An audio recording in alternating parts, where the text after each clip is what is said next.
This is my coach, Mr. Bill. It's an honor to have you here. A young lady about to be married had heard a noise in the night, and so she called the police. They pulled up in front of her yard, so she went out in her night coat and identified herself, went on up and was speaking to the officer in the car. Now the officer's partner was next to him, and he shot the woman through the door, and it killed her. It killed her. A tragic, terrible thing to happen. Now, if by chance he would have been white, and the victim would have been a non-white, they'd have screamed race, hate, crime. But since he was the non-white, a Somalian police officer that was over here, which I don't quite understand, but be that as it may, and she was white, it's okay. It's okay. And law enforcement in general stand behind the officer saying, we don't know all the facts yet, so don't jump to conclusions. But if you would, this old man has seen and been around firearms enough to know a good chance of what happened. The officer had to have had his gun drawn, which is ridiculous. He had his gun drawn, he had to have his finger on the trigger, and the safety had to be off, whether he knew it or not. And the gun, a Glock style gun, that trigger is not hair trigger, but it's awfully easy set off. Awfully easy to set it off. And so it went through the door and hit her. Add fuel to the fire. The law enforcement used hollow points. I said hollow points. Now our military, we fight the baddest guys in the world all the way around us and protect us and protect themselves. And they do it without hollow points. In fact, the Geneva Convention forbids it. But it's okay to kill our own citizens with hollow points. And if you're shot with a hollow point, you have a 30% greater chance of being killed. I would like to make two suggestions. It's very simple. In my day, in the younger days, almost all the law enforcement carried 38 special revolvers. A few of them had moved over to the .357 revolver. 6 shots.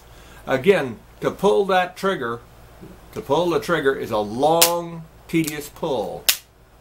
And that means that you're not going to bump that and get it to go off, unless you've cocked the hammer and you're then now have a hair trigger. Yeah. A .38 special revolver or something in this nature is what they used to have.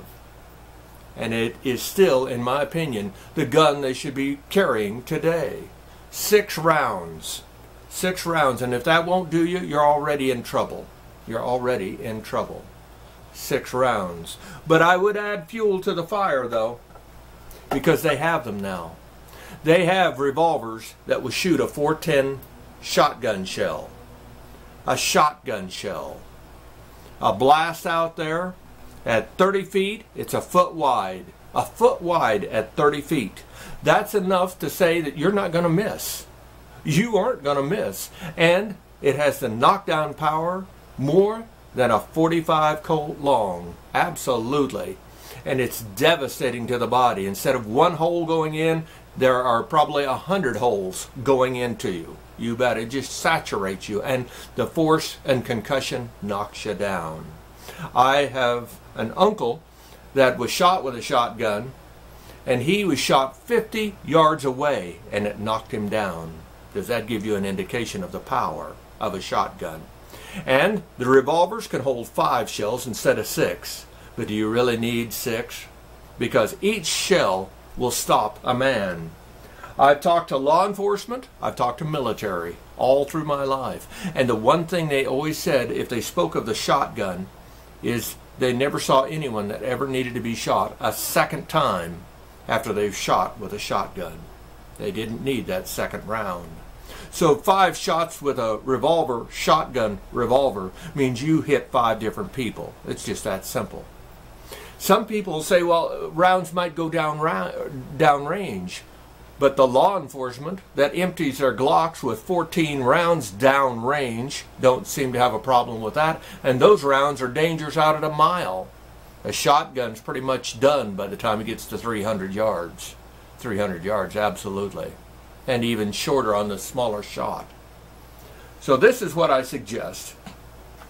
For the safety of us, and for a better public relations, including the idea that it's a shotgun.